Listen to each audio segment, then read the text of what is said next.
the first thing that I'd like to do is acknowledge the traditional custodians of the lands that I'm coming to you from. I'm on the Dja country in central Victoria. So I pay my respects to elders past and present and extend that respect to any First Nations people in the room today. Always was, always will be. So, I just want to give you a little bit of background. Women's Health Goulburn Northeast are one of 12 women's health organisations funded by the Victorian State Government to deliver health promotion and primary prevention activities across Victoria.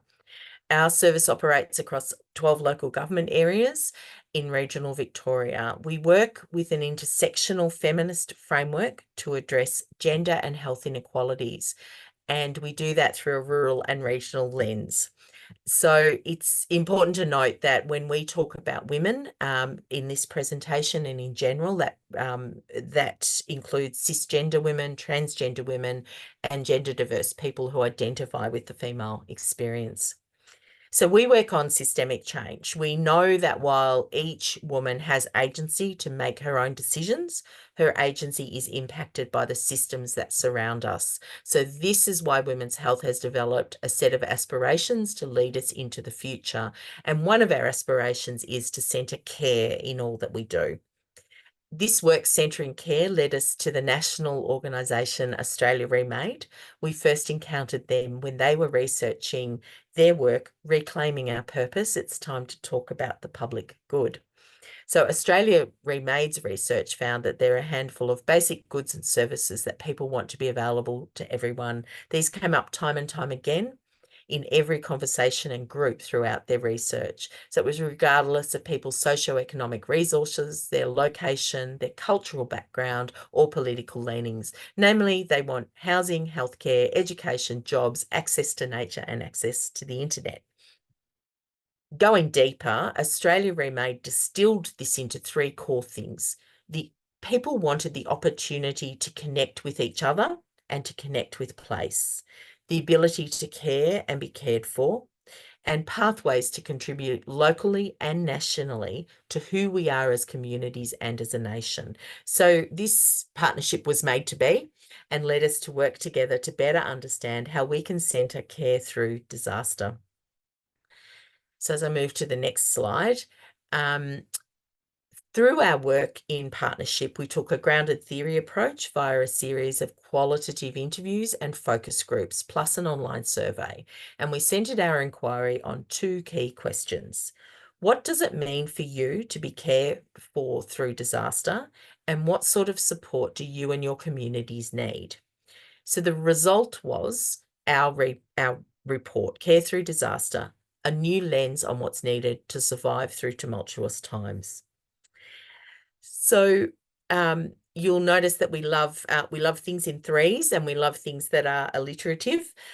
So our research found that for people to care and be cared for through disaster, they needed three things. They needed to be seen in their communities and by government authorities within communities that are strong and connected. They need to be safe through disaster prevention and mitigation, access to safe places, and accurate, timely, accessible information. They need to be supported, equipped to support each other before, during, and after disaster. I think, all of us know here in this meeting that strong connected communities are essential disaster infrastructure. And so we want to take our capacity to build those strong connected communities very seriously. Again, I don't need to tell you about the disasters that our communities have faced and are facing and will face. But we believe that in these changing times, we need an approach that centres care, that acknowledges that disasters require strong communities that are properly supported on a much longer timescale. And when we take the care through disaster approach, we recognise that communities already need to be strong and connected before disaster strikes for this to occur. So we then developed a toolkit to provide a practical framework for everyone to use. And I'm going to highlight the practical steps in the Care Through Disaster in Practice, our toolkit. So I will move on to the next slide, please, Charlotte. Um, so before I summarize the recommendations, I just want to be really clear that this work sits in the area of primary prevention. That is, the framework aims to create a world where the possibility to centre care exists. We aren't attempting to respond to people's needs after disaster. We're attempting to set up a world where the need for response and recovery services is reduced. So these recommendations are long-term approaches to community building that can support emergency management services, community recovery workers to do your work while ensuring that communities are heard and all levels of government are taking the steps needed to care for us all. The Practitioner Toolkit provides us with questions to ask when crafting policies, initiatives, and responses to disaster. So while the toolkit offers specific recommendations, we have these 3 questions. How are we listening to the community voices and expertise in preventing, managing, and recovering from disaster? Who feels heard and who feels left out? Does a particular program, policy initiative, or response help build community or fragment it? How are we valuing and investing in strong, connected communities equipped to care for each other over the long term, rather than valorizing community efforts while failing to support them? So in summary, our toolkit recommends that we apply a care lens to disaster that will support us to take a more collective long-term approach, expand our view of disaster infrastructure to include enabling infrastructure of community connection and cohesion, to take a more relational, less transactional approach to education and engagement, to challenge ourselves to find innovative ways to better insulate people from impacts of growing systemic disaster risk, harness government and public sector for the public good to build the community's capacity to rise to our biggest challenges. Next slide, please, Charlotte. So we have 5 recommendations. Obviously, I don't have the time to go over all of them. I would really recommend you dive into both our original report and our toolkit.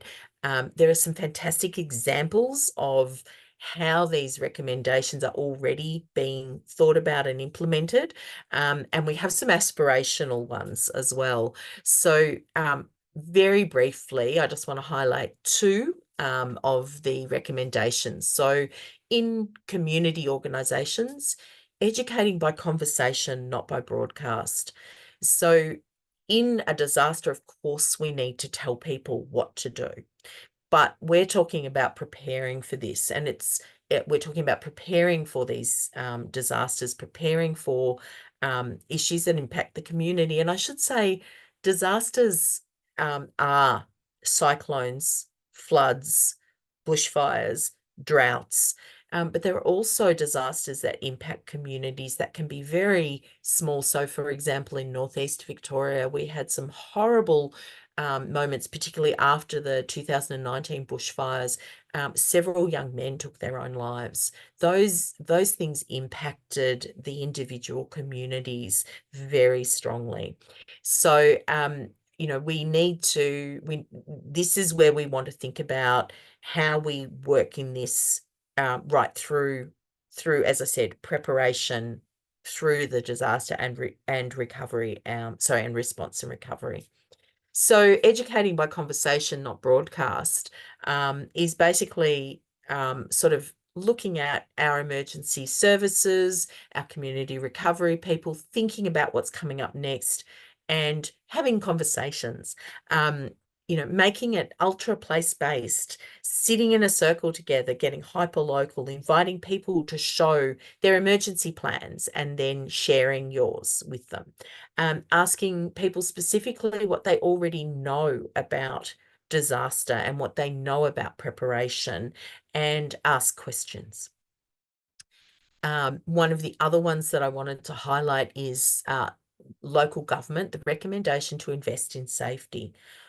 Expecting each and every local council to provide safe places to evacuate, trauma-informed mental health support and access to appropriate temporary housing is not realistic. We understand the great pressures that are on local government just to run day to day.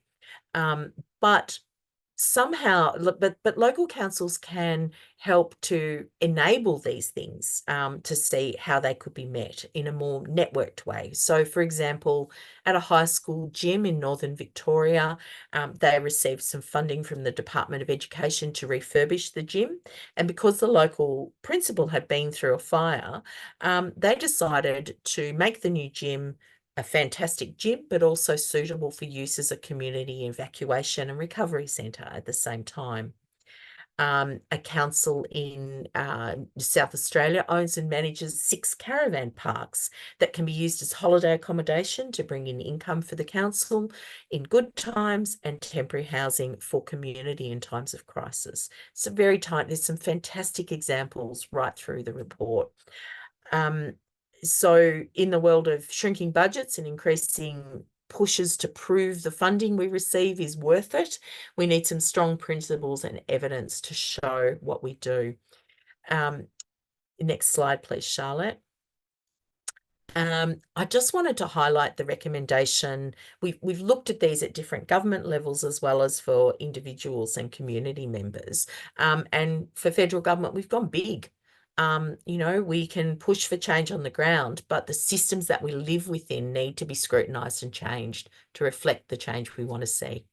So the issues that form the basis for these recommendations are fundamental to making the changes we need to centre care, not only through disaster, but through our lives. Next slide, please, Charlotte. A key part of this work is to know that building community and connections is real work, that it takes time and that it isn't frivolous or wasted. This used to be how our communities worked. And often this work was primarily led by women. That connection and community and understanding how the community works together. So the lack of understanding of its value is really evident in the way that this work is undervalued and underappreciated today. Community care and connections still happen through schools, clubs, neighbourhood houses, church groups, cups of tea, chats over the back fence, but making time to prioritise it is harder than ever. In this day of two-income households, skyrocketing costs of living and loneliness epidemics, we can no longer rely on unpaid labour of women to build, maintain and care for community. We need new foundations of structural support and enabling infrastructure. And this is what the Care Through Disaster approach aims for. So wrapping up, there isn't a single policy fix, but this is a way of thinking about the world that using a care lens offers. It helps us to build a place where we want to live now for the challenges ahead.